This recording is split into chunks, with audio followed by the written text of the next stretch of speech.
Oh, I meant to grab a little bottle of syrup. Okay, I wanted to talk a little bit about Aunt Jemima, of all things. Do we all remember the Aunt Jemima bottle? Of course we do. We all grew up with that. So when you'd have your pancakes in the morning or your waffles, you had this beautiful friendly woman's face staring at you. And now they've completely removed that. And so there's no face on the bottle. A side note, we actually do like to remove faces, don't we? We really like when you're all masked up. Like, that's how we like people to be, faceless, right? We have no personality, no face, right? But Aunt Jemima, I liked looking at her face. She's such a pretty, lovely woman. She looked like a woman that you wanted to hug in the morning. So as a child, whenever I used to eat waffles, that's what I would think of her. And she was a comforting figure. And to remove her face from the bottle, because what?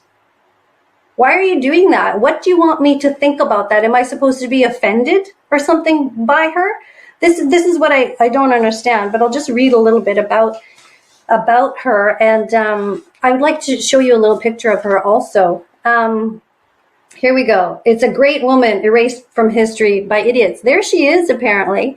The branding of syrup was a tribute to this woman's gifts and talents. Now future generations will not even know this beautiful woman existed. The world knew her as Aunt Jemima, but her given name was Nancy Green, and she was a true American success story. She was born a slave in 1834 in Montgomery County, Kentucky, and became a wealthy superstar in the advertising world as its first living trademark.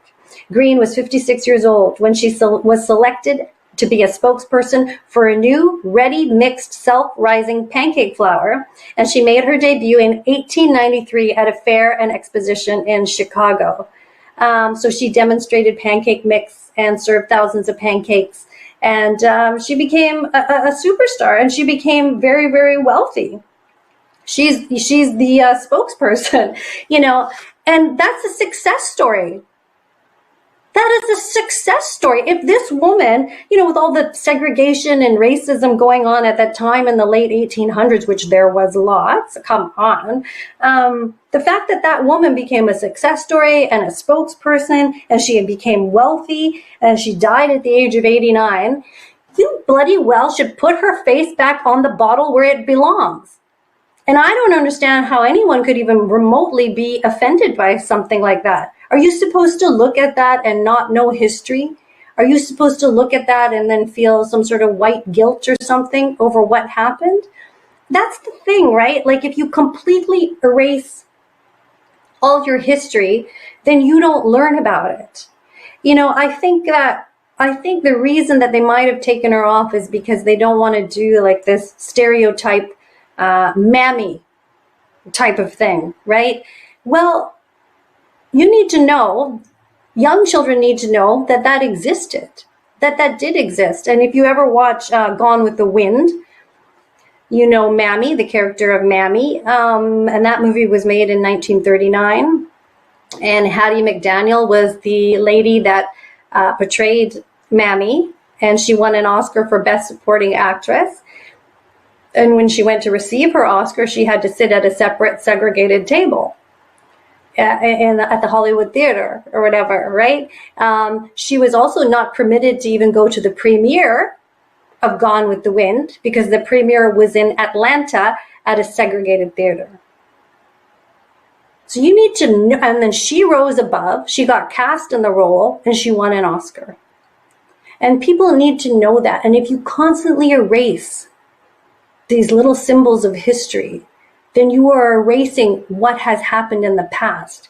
It doesn't mean that you condone bigotry. It doesn't mean that you judge, you can judge what happened. It doesn't mean that a white person today or whoever is responsible for what their ancestors did many, many years ago. In a way, you can't actually help that. All you can do is learn from that and create new heroes.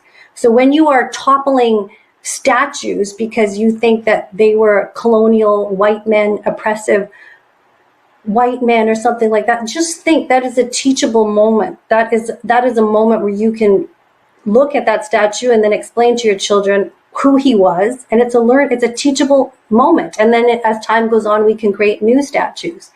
But to erase faces, to erase Uncle Ben, To erase Aunt Jemima erases what they accomplished.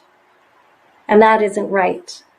I don't believe that that's right. I think that you can be, I actually said this to my son the other day. I said, he's 12, and I said, why do you think that they took her face off? And he said, well, they just took her face off to please woke idiots. That's a quote from him. Thank God he's at least smart enough to recognize that. And that she should be celebrated. She should never be eviscerated as far as I'm concerned.